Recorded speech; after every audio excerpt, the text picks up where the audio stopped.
são, só o santo e o são. Que é um problema simples, que discute um fenômeno que acontece em português, que por que a palavra santo, na frente dos nomes dos santos, ela é, às vezes, reduzida para são. Esse problema é interessante, que tem um monte de exemplos, né, no enunciado, então ele começa a falar os que tem São Paulo, São Bernardo, São Sebastião, São Pedro, São Vicente, dá para fazer uma lista, né, para ficar mais fácil de visualizar. Tem São Cristóvão e São Marino também estão nessa lista. E aí a gente tem os santos que não, com os quais isso não acontece. Aí está aqui o Santo Agostinho, Santo Elias, Santo Expedito, Santo Onofre, Santo Inácio. Alguns exemplos. O padrão é relativamente simples de se perceber, se a gente pensa analiticamente, mas eu acho que é mais interessante pensar pela nossa intuição. Por que não se fala Santo Paulo, ou Santo Vicente, ou Santo Cristóvão? Parece, no ouvido da gente, de falantes de português, em outras línguas isso acontece, inclusive, mas para nós, os falantes de português, isso soa como se tivesse letra demais, né? Tivesse isso, fonema demais no nome. E aí esse encurtamento acontece porque é como se não precisasse dessa consoante T, que ela fica muito marcada aí, né? Santo Paulo. Fica muito longo, é mais fácil falar São Paulo. E se a gente, então, pensar nisso, a gente olhar para os dados, assim, organizados, aí fica evidente o que está acontecendo, né? Por que o T e o N, né? Quer dizer, por que o T desaparece?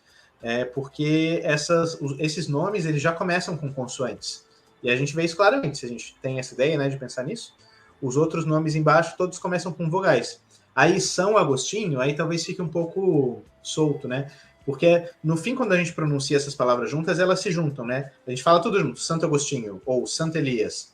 O O quase desaparece e a gente pronuncia como uma palavra só. Então, nos nomes começados com vogais, é como se essa sílaba to, do santo, fosse a consoante inicial do nome.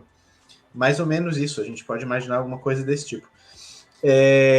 Mas então é isso, o fenômeno é esse que acontece em português, quando o nome que vem depois do santo começa com consoante, o santo vira são.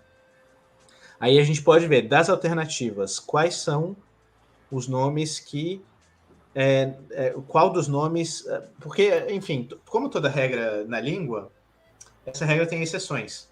E as exceções são acidentes históricos. Por algum motivo, um certo nome se cristalizou de uma certa maneira e ele continua sendo dito dessa maneira.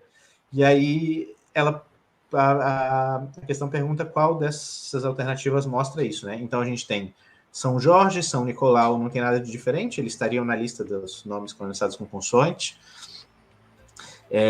Pode apagar essas aí. Da mesma maneira, o São Domingos também não tem nada de diferente. Aí a gente tem o Santo Hilário, que usa a palavra inteira santo, e Santo Tirso, que também usa a palavra inteira.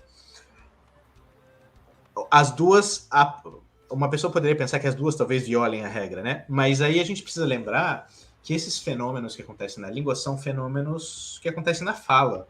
A língua é falada, a escrita é só um fenômeno secundário da língua, que influencia a língua de algumas maneiras, mas principalmente a língua é uma coisa falada.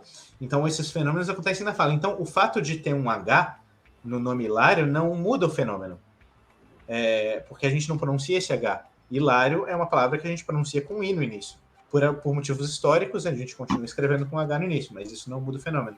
Então, o Santo Hilário está dentro do esperado. É uma palavra cuja pronúncia começa com uma vogal e, portanto, a gente fala santo e não são. Então, a palavra que realmente foge à regra, que se cristalizou de uma outra maneira, é Santo Tirso, que a gente esperaria que fosse São Tirso. Seria o jeito mais natural para a gente falar, mas por algum motivo, Santo Tirso a gente fala Santo Tirso.